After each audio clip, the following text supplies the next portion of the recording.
Now, here's how you can talk in your YouTube videos on the iPad. So before we get started, make sure you subscribe so you don't miss tutorials like this one. So in this video, I'm going to focus on the technical side of this. So not really how to pronounce words or anything, but how you can actually use it technically for your videos.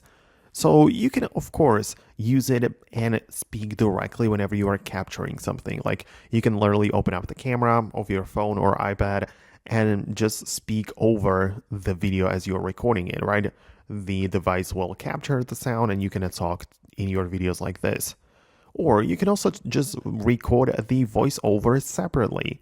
For example, you open up the voice memos application, you start recording, you speak whatever you want, and you can use that for your videos. And in order to put it all together, you need to use a video editor. I like to use CapCut where I can import my clips as well as the audio files. So depends, right? So if I have the voice recorded in the voice memos app, I have to then at first export it from the voice memos, tap on share and save it to the files app.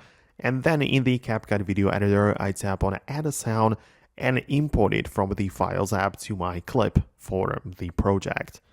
Similarly, inside of the CapCut video editor, you can also talk over your video by recording the voiceover directly inside of the app by clicking on the microphone icon, and you can speak as you are editing the video and end up with the perfect result.